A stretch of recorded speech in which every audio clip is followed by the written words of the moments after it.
Sweet mo talaga lagi sa akin, ha? Friends! Sino pa ba ito? Eden! Ang kapal na mukha mo, Eden! ha? Saglit lang! Eden! Ano ba? Bakit ba?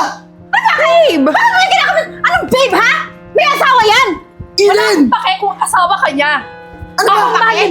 Friends, di na ikaw. Ah, ganun? Bakit? Ano meron ka na wala ako, ha? Mas magaling ako sa'yo. Mas magaling ka? Hoy, nakakahiya ka naman. Lahat ng pera ko, binibigay ko sa asawa ko, walang hiya ka din eh! Ano? Kakampihan mo to? Napakalalaki mo talaga Eden! mabait ka, ha? Ano ba? Tama na! Tama na!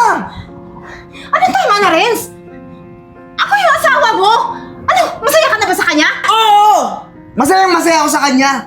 Tingin mo, ilang taong ka nasa ibang bansa, di ako maghahanap ng iba? At saka yung mga perang pinapadala mo, napakaliit lang naman nun. Ah, ganun? Maliit, ha? Pero sa'yo lahat ng bibigay ko. Ha? Alam mo, tiniis ko eh. Kahit malayo ako sa'yo.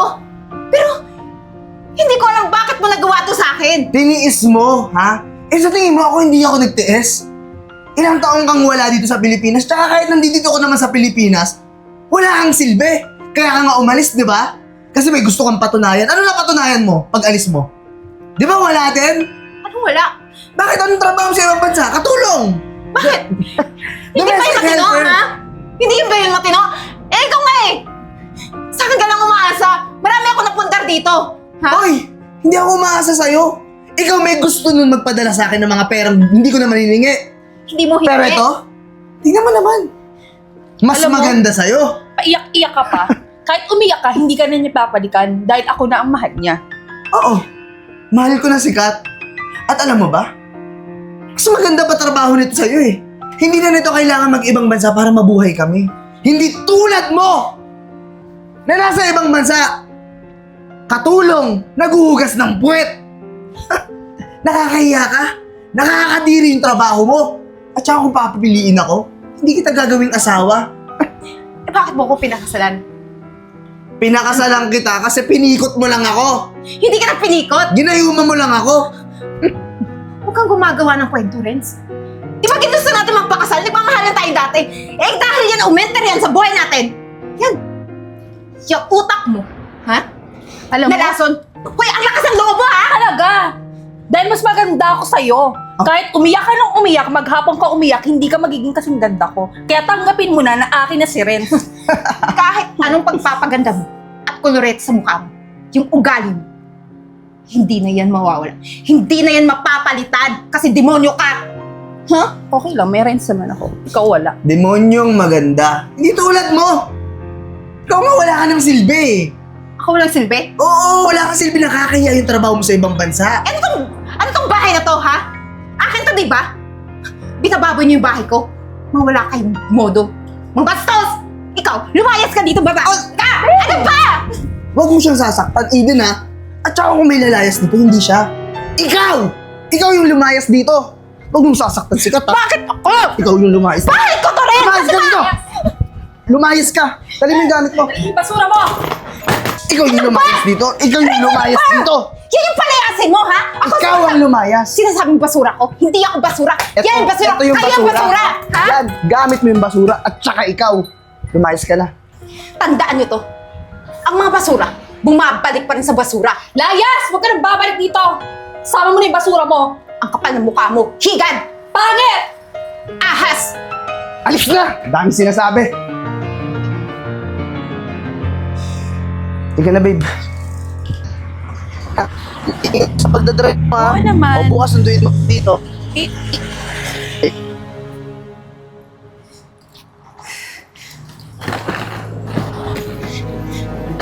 Miss? Miss? O bakit Eden? Ano na naman kailangan mo? Gusto ko lang sana makiusap sa'yo. Pwede bang Hawakan? Pwede bang hiwalayin mo na yung asawa ko? Ayoko kasing masira yung pagsasama namin eh. Okay ka lang? Ba't ko hiwalayin si Renz? Eh di ba nga mas pinili niya na ako kaysa sa'yo? Eh kahit na. Kahit pinili ka niya, ako pa rin totoong asawa. Ako yung legal na asawa. Wala akong pakialam kung ikaw ang legal na asawa pero ako ang pinili ni Renz. Pwede ba? Tigilan mo na yung pagiging hibang mo dahil hindi na ulit magiging sa'yo si Renz.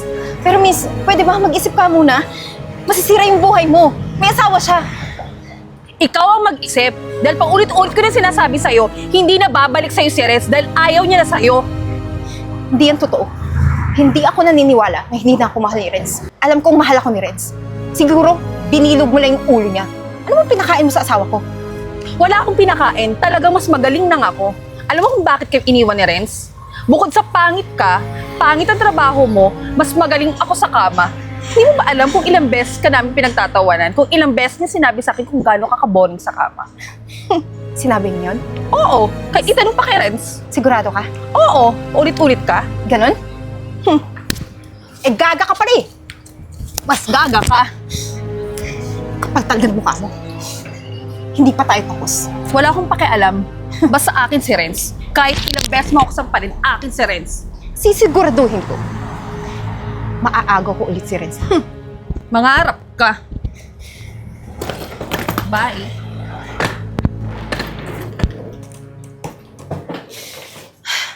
Oh, Aiden! Biglaan naman natin yung pagdating mo.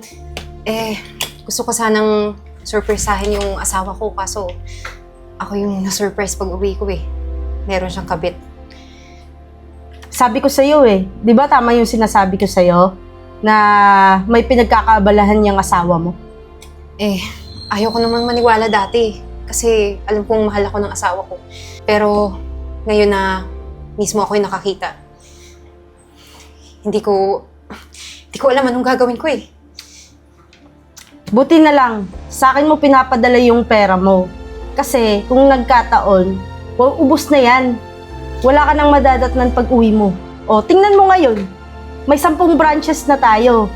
Iba't ibang klase ng franchise yan, ha? Yun na nga, Ivit eh. Mabuti lang nandyan ka. Sinabihan mo ko, ginaid mo ko. Siguro kung lahat ng padala ko, binigay ko sa asawa ko. Sa tingin ko, wala na akong patutunguhan ngayon. Kaya, ang naiisip ko na ng paraan, kunin yung bahay ko. Kung saan man yung asawa ko nakatira, pati yung kabit niya. O ngayon, wala kang matutulugan, ano? Wala. Pinalayas ako sa sarili kong bahay.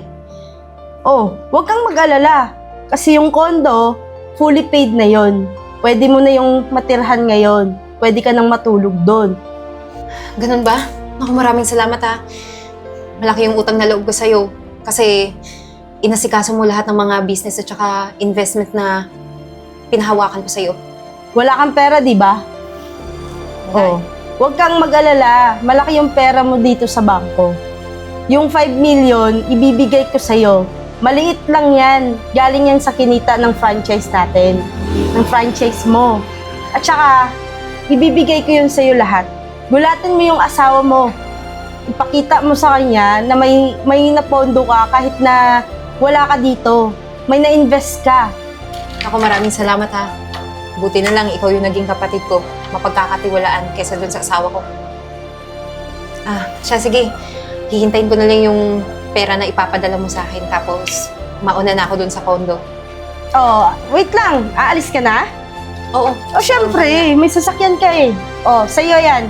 Sasakyan mo yan. Susi yan ang sasakyan mo para hindi ka na mahirapan commute dyan. O, di ba? Ang dami mong napundar. Huwag kang mag-alala. Salamat ha.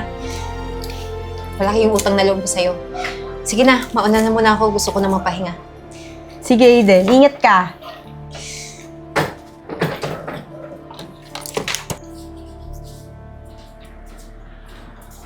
O ano to? Ba't may maleta? Aalis na ako, Renz. Ano nga, Alice? May anak tayo. Saan ka pupunta? Sorry pero hindi talaga ikaw ang ama nito. Ano? Anong hindi ako? Hoy, Kat, wag kang gumawa ng kwento, ha? Hindi nga ikaw ang ama nito. Ang totoong ama nito, mayaman, mas pogi, mas magaling sa kama. Kaya Uy! hindi ikaw ang ama. Lahat ng sinabi mo, ako yun, ha? Hindi ikaw, huwag kang ambisyoso. Kat, paano hindi ako makapaniwala sa mga pinaprank mo lang ako? Ako yung tatay nito ni baby, di ba? Huwag mo hawakan yung tiyan ko. Hindi pwedeng ikaw ang maging tatay nito. Bakit? Akala mo hindi ko alam na ginagamit mo lang ako? Na mukha kang pera? Kat, lahat naman ng gusto mo, binibigay ko, di ba? Tsaka, masaya ka naman sa akin, eh. Wala akong iwan kahit hindi ako yung tatay niyan. Papanagutan ka yan. Hindi, Renz. Sige na, ako na, papanagot Hindi. ako yung baby na yatin. Ano sa tingin mo para ikaw ang piliin ko? Kat, huwag mo naman gawin sa akin. Ito gagawin ko. Huwag mo hawakan. Iwan. Wala akong pakialam kahit magmakaawa ka ng hanggang kailan mo gusto. Kat, parang di mo naman ako minahalo. Hindi talaga kita minahal. Excuse me. Nag-aaway kayo? Akala ko happy kayo together. Tingnan mo nga naman yung karma. Ano, Renz? Bakit nagmamakaawa ka sa kanya? Eden, buti na lang dumating ka. Alam mo ba na sinasabi niya sa akin na hindi pala ako yung tatay na tong batang tong pinagbubuntis niya? Eh, malandi naman pala talaga to eh. Alam mo, dapat ikaw na lang talaga yung sinamahan ko eh. Bitawan mo nga ako. Alam mo, nakakadiri ka. Kayong dalawa. Eh, akala ko masaya kayo sa isa't isa. Pero teka lang, nagmamakaawa ka kasi pineperahan mo siya. Kasi wala ka nang nakukuha sa akin, di ba? Ganun yun. Hindi yan totoo ah. Hindi, sa'yo na siya. Hindi ko naman siya kailangan talaga. At saka hindi naman talaga siyang tatay ng anak ko. Kaya sa'yo na siya, Eden, iyong iyo na. Kat! Hindi, Kat. Sa'yo na yan. Wala naman yan silbi. Bobo nga yan eh. Ilang taon kami nagsama bago ako mag-abroad. Hindi nga makabuo. Mas lalo hindi ko yung tatanggapin. Eh, Eden, ilang years na nga tayo nagsama pero naging masaya ka naman di ba sa akin? Kunin mo na lang ako. Dati yun. Ano? Para kitang anak? Gusto mo magpakuha? Hoy, sumama ka dyan sa kabit mo. Di ba pinagmamalaki mo siya? Bakit Hindi ngayon na. binabawi mo na? Oh, di ba pinagmamalaki mo ako, Kat? Hindi! Ayoko na sa'yo. Aalis na ako. Kat, huwag mo naman ako iwan dito. Alam mo, ang sarap yung pakinggan. But anyways, marami pa akong sorpresa sa'yo, Renz. Kaya ako nandito. Hindi naman ako magtatagal eh.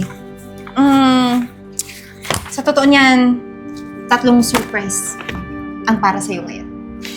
For annulment, na kailangan mong pirmahan. For eviction, kasi nakatira ka sa sarili kong bahay.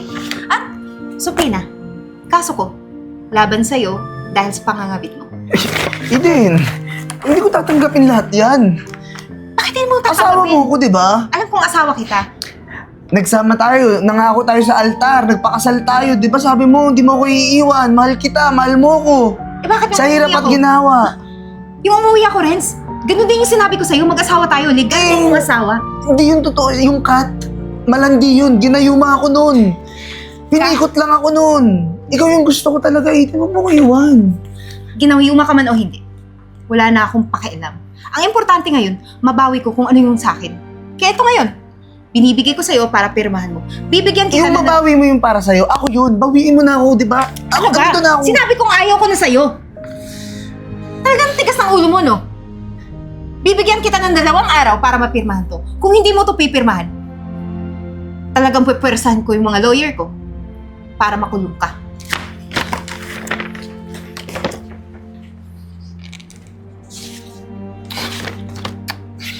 Anong gagawin ko ngayon?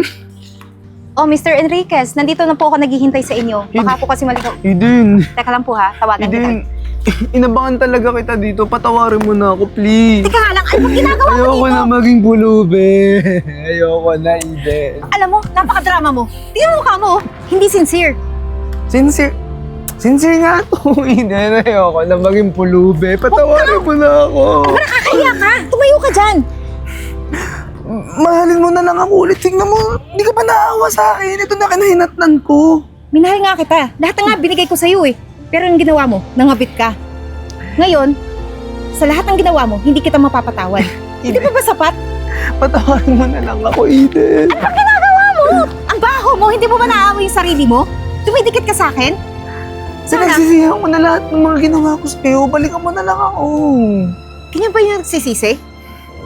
Alam mo, okay na ako sa buhay ko ngayon. Kaya ko nang mag-isa. E di sana kung matino kang asawa, hindi ito mangyayari sa'yo ngayon. Kaya, may kasabihan nga, di ba? Nasa huli yung pagsisisi. Kaya kung ako sa'yo, humanap ka ng matinong trabaho, hindi yung palaboy-laboy ka dito. Bigyan mo na lang ako kahit 500 lang. 500? Ganun kadali? Hihingin mo sa akin? Matapos yung ginawa mo sa akin pangangabet? Ha? Pati bahay ko, inangkin mo? Tama na yun. Sapat na yun. Pero okay lang. Nakuha ko ng lahat ng dapat sa akin. Kaya umalis ka na sa harapan ko. Talagang tigas ng ulo mo, no? Pwede ba umalis ka na? O tatawag akong polis? Kahit tumawag ka pa, bigyan mo na lang ako ng pera. Sige na, pera lang. Ayoko nga. Manigas ka dyan. Eden! Eden! Eden! Parang buang.